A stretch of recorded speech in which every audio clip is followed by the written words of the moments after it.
Hello, this is Socially Triggered, and this video is going to be on the pursuit of happiness. And I kind of want to address this issue that I think is really causing our society to become more and more dysfunctional. And it's this constant pursuit of happiness. It always sounds like a good thing. We always say, "Oh, are you happy?" Or "Is your life going well?" And all this kind of stuff. And we focus on overall happiness. It's also one of those things where in our current culture, we focus very much on not causing any discomfort or any lack of happiness for people. So these are issues that I kind of want to address in this video and sort of look at maybe a different way of thinking about happiness and thinking about where happiness plays a role in our life. And I hope that I can get you to sort of think about things a little bit differently and think about how happiness maybe isn't the primary goal that we should be trying to strive for. So hope you enjoy this video and we'll get right into it. So the first thing that we have to understand is what is happiness? And that is actually part of the problem. So when we think about happiness, we think about, feeling good and all that kind of thing. And what that does is we're always trying to pursue happiness, that we always have to be in this happy state. What ends up happening is when we don't feel happy, because if you have no low point, then you can't have a high point. It's like, if it's always mountains, well, a bunch of mountains becomes a plain. You need the gradient, you need the differences to really feel that difference. So with this constant pursuit of happiness, whenever there is a low, you say, "Oh, gee, something's wrong. I don't know why I feel low," and you kind of overthink it, and you think, "Well, I'm doing something wrong because I should always be happy." And what happens is instead of, just being a regular speed bump in the road, it becomes something that is like a cliff and it really takes us down, and we overanalyze it, and it kind of destroys us. And we think, especially with all this kind of, as I said, we're constantly pursuing happiness, and we have this happiness society.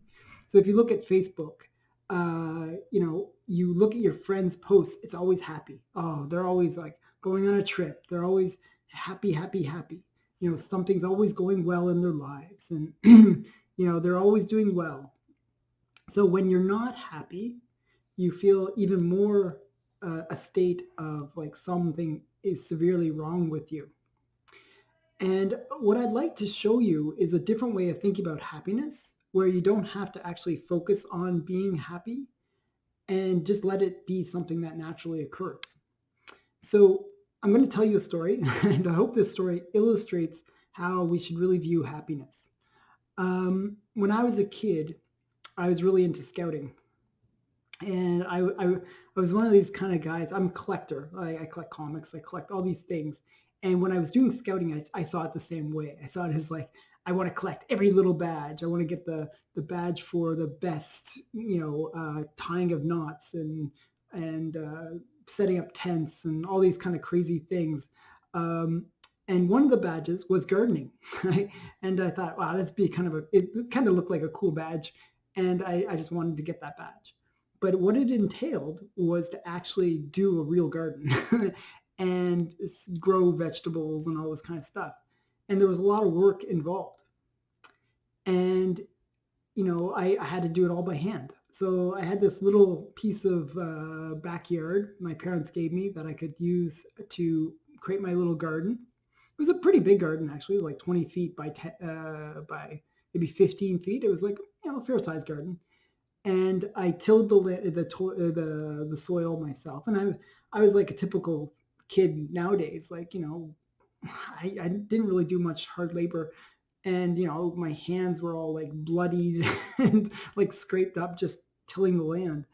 And it was just, it was pretty hard on my hands. And, it was hot. It was uncomfortable.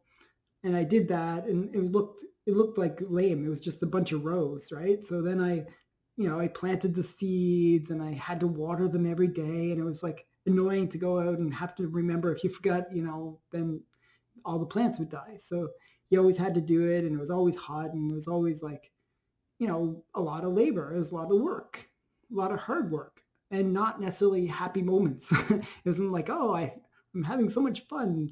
Like my hands getting ripped apart, trying to just scrape through this ground that's all filled with rocks. It was not fun. And I, planted all these plants and then they grew and it was pretty cool to watch them, sprout and gradually have leaves and then they got big enough they had little pieces of fruit on them and I was like, oh, it was like exciting.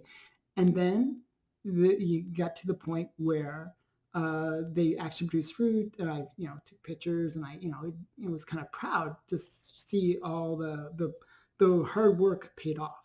Like I had actually some pumpkins and everything, like these big pumpkins and squash and stuff like that as well, which was kind of cool.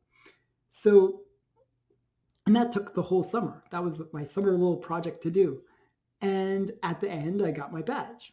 So it was a pretty interesting time. So it was a bunch of bad moments that led to an overall big payoff, which was this happiness of knowing that I had done a job well done, kind of thing, where I earned my badge.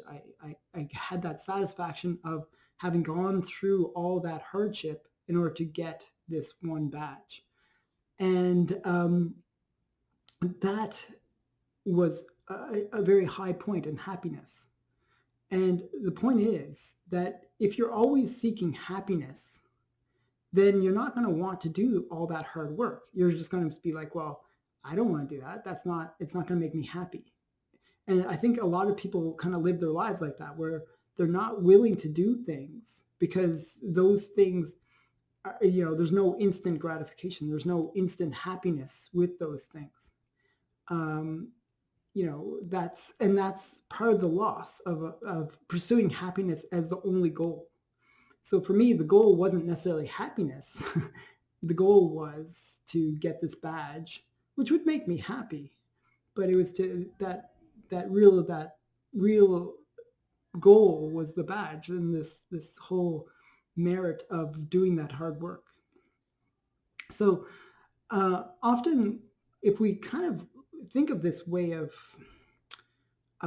seeing the world, where we don't think about the short term constant state of happiness, but we look at the long term and we look at where we are going and what we have achieved, then we can be much happier overall because we don't have to be happy in every moment. We have to, we can say, oh, I'm sore, I'm not happy right now, and it doesn't have to be such a distressing thing. It can be okay to be unhappy, to be sore, to be sick, whatever it is.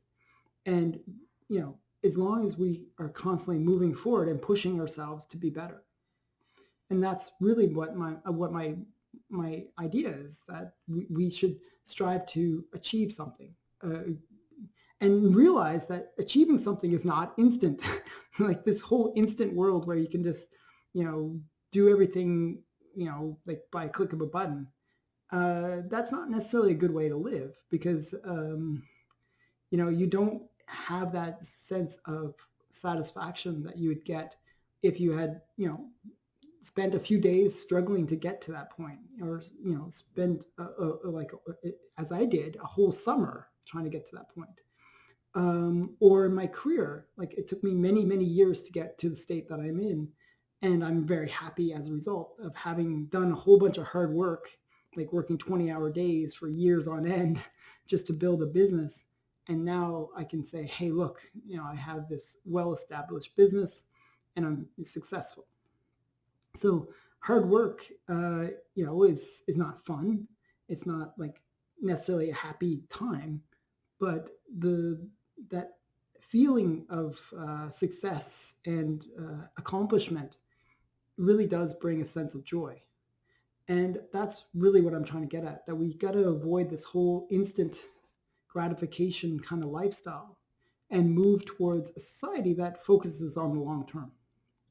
So what I was thinking is a lot of the stuff that is happening now with the whole social justice movement, and that's really what this channel is rebelling against, is that kind of feeling that we always have to be happy and we can't trample upon other people's happiness.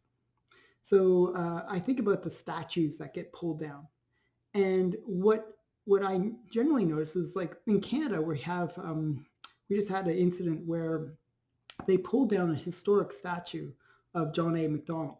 Now, for Americans or people that are outside of Canada that might not know who John A. Macdonald is, he's the founder of Canada. He's the first prime minister. So he's kind of a major guy. Not a perfect guy. He wasn't like the best guy in the world or anything like that, but he is very important in terms of the Canadian history. Now he did some things that are questionable, like everybody does questionable things. Everyone makes mistakes when dealing with the Métis, uh, but he did it with the sort of plan that would make Canada a stronger country. So so protesters feeling that his statue would trigger people or make people feel feel like they're oppressed or something, they pulled it down. Now back to my story of the garden. Well, had those people taken the time to learn the history of John A. Macdonald, they would learn about his struggles to build a nation and his struggles to unify the country even larger than what he had worked with at the beginning. Like he tried to bring in Winnipeg, and he tried to bring in a much bigger nation. And Winnipeg, Manitoba, I should say. And he really tried to create this bigger nation than what he had been given. And he was a visionary of sorts. He tried to build a great nation. And if you look at those struggles, it's not always happy moments. It's not, and the way that they're thinking is, oh, it has to be always happy moments in order for the guy to be great. Well, no, it doesn't work that way. It's hardships, it's mistakes, it's big mistakes too. It's not like little mistakes. It can be huge mistakes. But the thing is, you got to look at the entire picture. What did this guy do? And he built a country. He built Canada. And you got to say, hey, we got to remember him for the good and for the bad. And when you have this kind of happiness mentality where you don't focus on the big picture, then you might lose sight of that history, and you might not go through that journey that you need to go through in order to learn that history. And I think learning that history helps us to improve and make us better people. So the thing is, like, I always see this as a business thing. I'm very business orientated in life. Um, when I did my business, I made lots of mistakes, and I still make mistakes now. I try not to. I try to learn from my mistakes and move forward. But I made a lot of mistakes. Now, one of the things that I tried to do was learn from other people's mistakes and learn, okay, if I do this, it's going to lead to just a messed up situation. And I avoid that, and then do some other path. And I try, sometimes you have to make a few mistakes of your own to really get the sense of where to go with your business. But you make mistakes, but you can learn from other people's mistakes. And that's what really history is, like learning from past people's mistakes and their successes. So with this happiness mentality where people are just so focused on the like any little grievance that they can find and say, okay, well, if it's not perfect, we have to remove it because it's going to hurt us somehow. Like, it's like so crazy. Well, they won't learn from those mistakes, and they'll be doomed to repeat them. It's like if you don't learn from history, then you're destined to repeat it. Well, that's what's happening now. We're so focused on the instant, on the moment, that we ignore the big picture, and therefore we make the bigger mistakes. And we go down these rabbit holes of seeking protection seeking government assistance, and we seek the state to constantly keep us happy. And it kind of leads into what's happening right now in the world, like with this whole coronavirus thing. People are like, oh, government, you have to protect us. Not one person can die, And it's just life is filled with hardship. And that's what makes life worth living, actually. And that's my whole point here, is that hardship makes life worth living. And that means not having a perfect life every day. It means that sometimes you have to have bad things happen in order to have good things happen, or to have that progression. Because sometimes it takes a lot of failures to make that big success, and it takes a lot of work sometimes to get to that big success in life. And I think what has happened is there's been a lot of people that over the years thought, how can we make society better? How can we make it better? How can we make it better? And they made a very good society as a result. Capitalism, one of its failures in a weird way, is to make people very happy and content and have no worries and have everything that they need. Societies, capitalist societies, that's one of their faults, is they produce a lot and everybody has everything that they could possibly want, and therefore they feel like something is missing. They feel that they should be happy, but they aren't happy. And it's because they don't have that hardship. They don't have that experience that they need in order to sort of build themselves up, to move forward. And I think that we shouldn't say, oh well, we should get rid of capitalism because it doesn't lead to the outcome we want. We have to learn from this experiment that we're doing and say, hey, look, our society, we've become soft and we don't know what it is to actually earn what it is that we have in life. Because if things are just given to you, you don't enjoy them.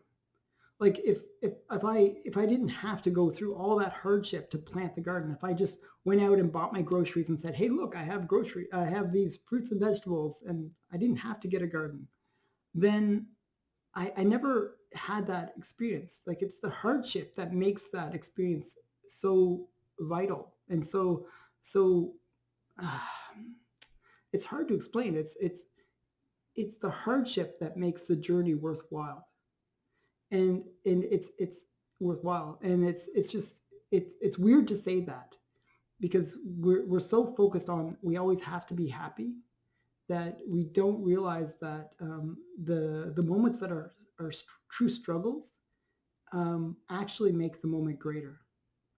And I hope that I'm trying to explain this kind of concept, because it's one of those concepts that's almost foreign to us now. We're always in the state of happiness and trying to be happy all the time. And I think we have to kind of go a different way and see things a little bit differently and pursue happiness, sure, but not ignore that pursuit, if that makes sense. So what has happened is we focused on the happiness of the pursuit of happiness instead of the pursuit. Sometimes the pursuit is just as important as the happiness at the end of that pursuit. That we to go through all that struggle makes the happiness payoff much greater. When we get things too instantly, it just there's no worth there. We don't feel that weight of how much that thing is worth. A good example of this is when people are just given something. If you give a child a toy, they'll play with it, and they'll enjoy it for like a little while, and then they'll move on. Even if it's the best toy in the world, they'll just move on, and they'll be like, oh, whatever. However, if you say, okay, you have to earn this toy, you have to work hard, and you have to do a whole bunch of chores, you have to do a whole bunch of stuff just to get this toy, then that toy will have special significance to them. And because it not only will be associated to all the happiness that it brought them, but it'll be associated with all the pain that they had to go through in order to earn it. And it's that's sometimes more meaningful to the child. And I see us all that sort of way where we have to earn our happiness. And I think that's what's really lacking in our society, that people want too much instant, and instead of having to earn the happiness that they received. So this has just been my thoughts on the pursuit of happiness, and I'd love to hear your thoughts. Um, I hope this has been an interesting topic. If you want me to talk about any other topics, like I love talking about capitalism and all these other things, please comment below. Tell me what you would like me to do a story on, and I'll definitely talk about it. Okay, thanks for watching. Bye for now.